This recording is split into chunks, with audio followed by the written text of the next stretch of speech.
I want to talk about a couple of beautiful and related concepts from Ramana Maharshi and others in the Advaita Vedanta tradition. And in particular, I want to start with Ramana Maharshi's idea that the state of knowledge, the state of enlightenment, the state of self-realization, which is of course not a state, but a simple continuous truth, that is in fact always the case, is what he calls Jagrat Sushupti. Jagrat means waking, Sushupti means deep, dreamless sleep. So, an apparent contradiction in terms, right? Waking, deep sleep. Waking, sleep.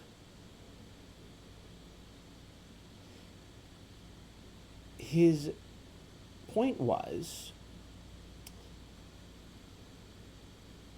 that the basic archetype of happiness is when the mind is quiet. And the deepest quietness of mind that most of us know on a regular basis is in deep sleep. The problem with deep sleep is that it's temporary. It doesn't last if, there are seeming perceptions, thoughts and feelings and all that sort of thing.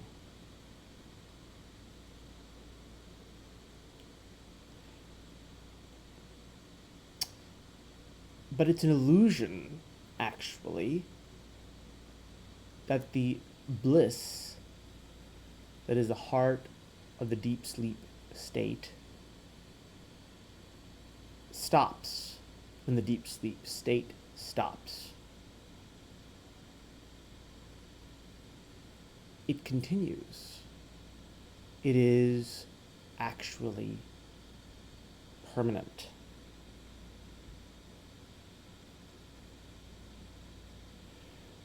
The reason it appears to be interrupted is, of course, due to our old friend, the ego and the egoic illusion.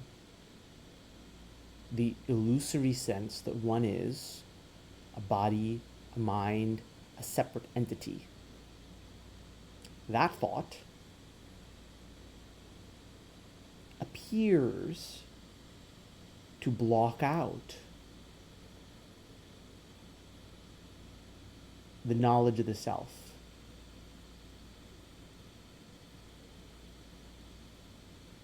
That knowledge which is nothing other than the profound, perfect, continuous peace of deep sleep.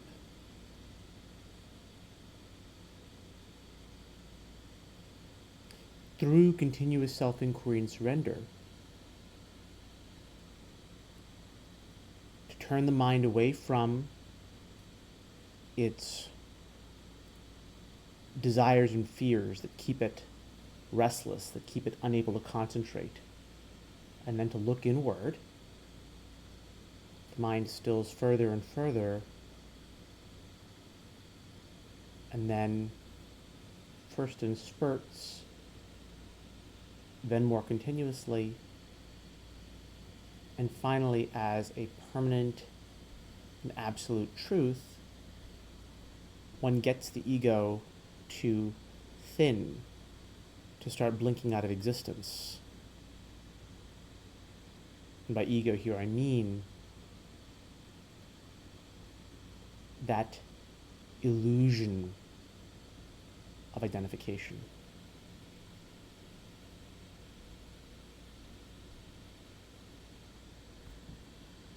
It's an illusion of identification because when the illusion is found out, it's not really destroyed, but it's apparent that it never existed in the first place, which is not something that from the standpoint of the illusion can be understood.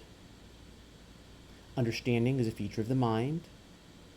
The mind is constructed from the illusion.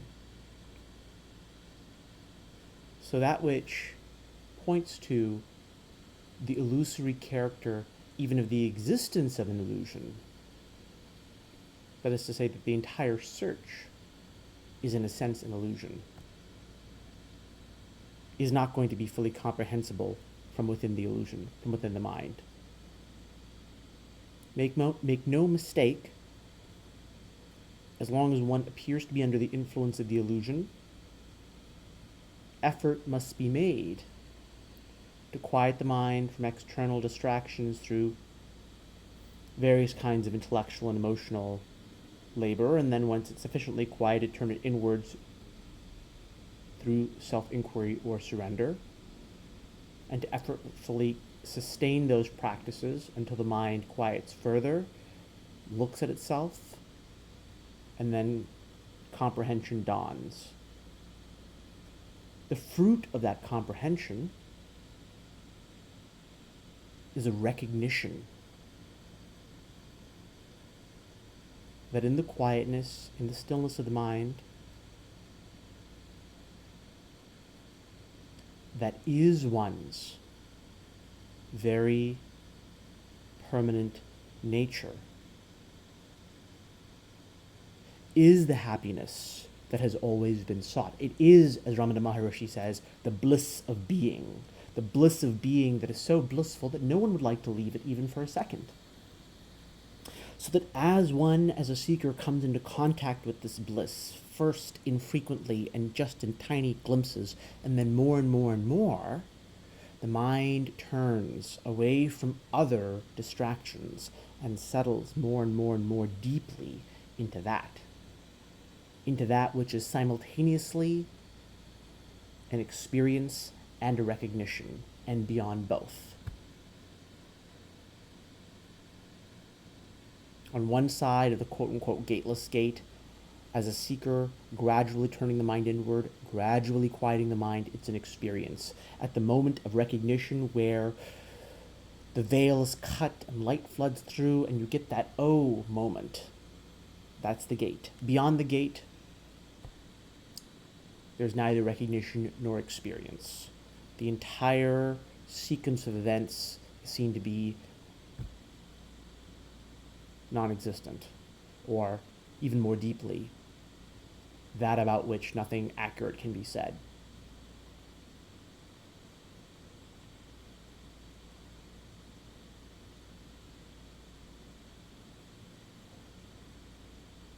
It is only the addiction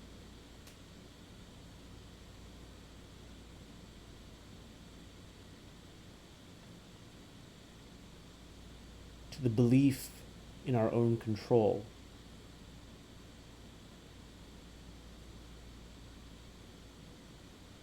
to the belief that we are creatures that exist in time, that makes us feel as if we should bother to think.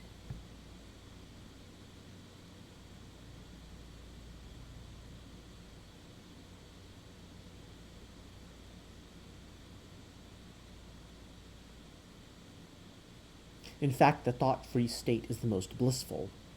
And, in fact, the thought-free state is, in fact, permanent. So there's always this double-sided event going on.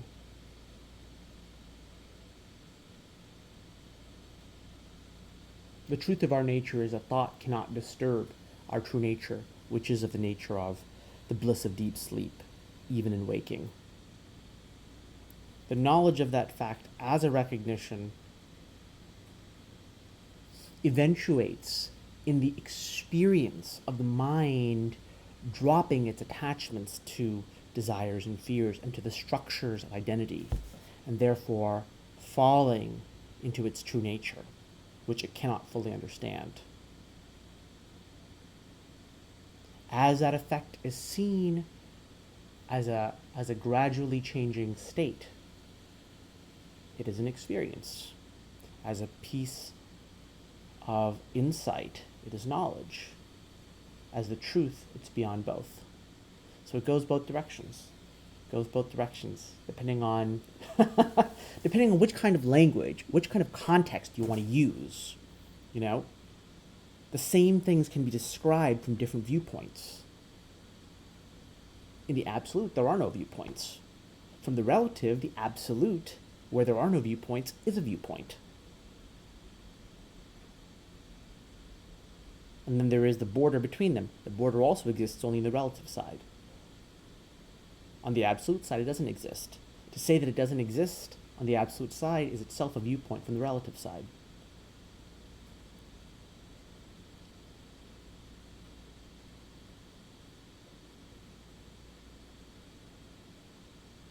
The joy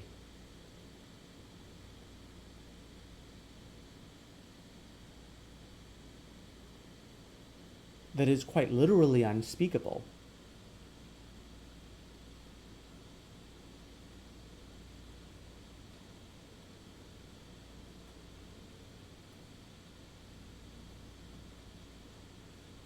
within which all of these different thought sequences and even the so-called temporary absence of thought sequences, that within which all of these are nestled, that within which all of these shadows play.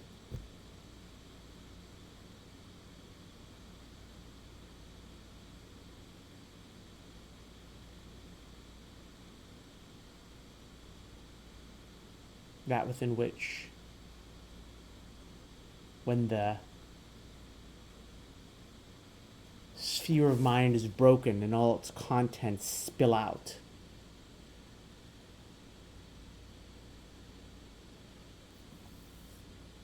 is again nothing other than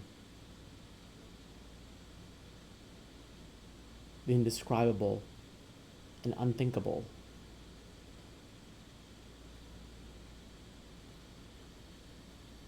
Yet somehow right here and permanent bliss of deep sleep.